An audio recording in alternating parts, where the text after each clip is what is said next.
Here's another great mind story. And if you're Glaswegian, you'll probably enjoy this a wee bit more. John came to the Extreme Mindfulness course in Glasgow a few months back. Came out to see me at the first break, and he very sadly told me that he was struggling with the course. And I could understand it, because if I understood from what he was saying, it was his first MindStore course he'd ever attended. And of course, it's a lot of advanced material. But actually, it wasn't that. He told me that his father had died the night before, and he was really genuinely struggling. And of course, you could understand that. I later found out that he had a serious hangover as well, and so his whole system wasn't maybe ready to listen. However, I just felt intuitively that he should stay, and encouraged him to do so. And I explained to him that, look, if you need to leave at any time, sit near towards the door and just get up and leave, and I'll understand why. To be fair to him, he went off for the break and came back and stayed. And I'm so glad he did, because he subsequently shared this amazing story.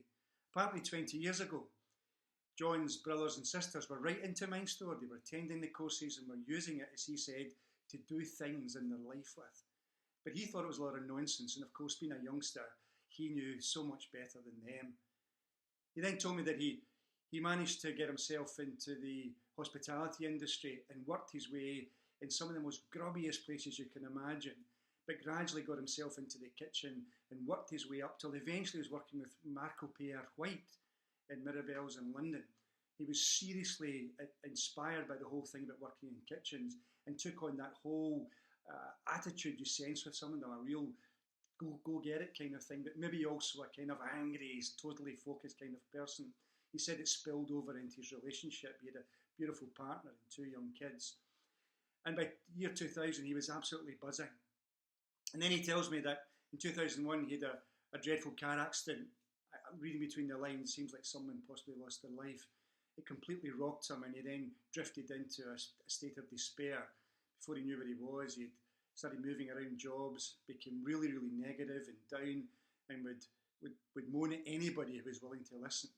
He said he just kept going down and down and down, a negative spiral, until eventually he found himself living off social security and handouts. Said he was sleeping most of the day, and funnily enough, watching every day Jeremy Kyle, whoever that is. And you could sense from what he was saying the real despair.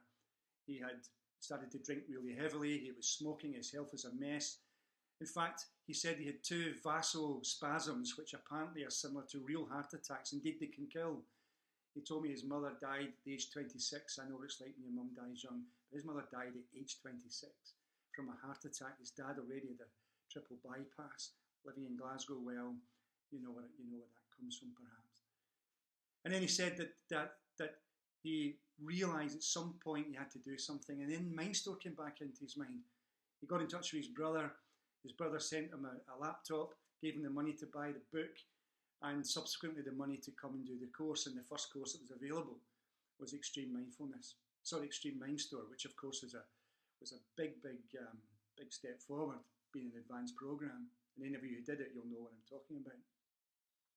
And then he came and he said that he was so glad that I encouraged him to stay on. I remember at the end of the course and giving a big hug and being really inspired. And to be honest, it kind of made my day, realising he was struggling with that experience of just that death the night before of his dad.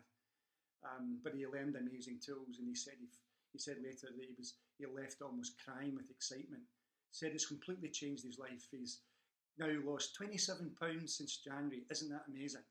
He's really fit and well. He no longer smokes. He no longer drinks. He's attracted into his life a beautiful lady. They're really getting on really well. And he said his passion to improve his life is just extraordinary. He's really into the techniques and using them every day. And in fact, a funny little story he shared was that during the real recent storms in Glasgow, at 5 a.m. in the morning, wakened by the noise of it, he thought, why not? Let's go out and just exercise. Got his running gear on, went out into the park in Govan. Some of you will know Govan. And in the park there was doing exercises in the outdoor gym that's there. He said, 5 in the morning, you don't really want to do that in the park in Govan in the morning, and some of us will probably understand that. He said the police car came by and 2 of the guys got out, 2 of the coppers came over to him. He could sense they were really wondering what on earth he was doing. In fact, he said, what are you doing? And of course he said, whatever happened just came out of me. He said, I no longer want to be a valley person. I want to be a mountain person. And they looked at him and thought he was crazy and wandered back off to their car. But you know, John isn't crazy. John is someone who's rediscovered his real passion, his excitement for life, because MindStore works. And what I would say to you is, how many people do you know who you're probably practicing the techniques and making a difference, and somehow or other, either you're shy to tell them about it, you're keeping the biggest secret of all. The secret is MindStore, and it works, and it really works. Why don't you risk yourself and let them watch this, and why don't you risk yourself and tell them to come to the courses that are happening in Dublin and London and Glasgow? You know what? If they come and attend for the first quarter, to the first session, like John did at Extreme Mindfulness, but bear in mind he had a death the night before in the family. If your friend, if your son, your daughter, if your colleague, if your brother or sister, if your mum or dad get to 10:30 and you think, oh, this isn't for me, we'll happily give them their money back. But you know, just like John, they'll stay on, they'll get the tools and techniques, and they'll get all the encouragement from me, and I'm sure from you, to apply them and grasp life for its potential. I love John's story. He said he wants to help people, and people are saying to him that being in his presence, they just feel uplifted. His skin's improved, he's big smile on his face, and he's lost all that weight, and he's eating healthy food. Well, I'd love John to come and help me at the Glasgow course, be one of my assistants, and maybe your son, your daughter, your friend can maybe meet John. I'll have a chat with John and see if he'll do that. But I would thank him for sharing the story, and I hope you've watched this and appreciate really, really what it's about. MindStore works, always has. In fact, as you know, it only works. Let's go and make it work. Thanks for watching. Cheers now. Bye-bye.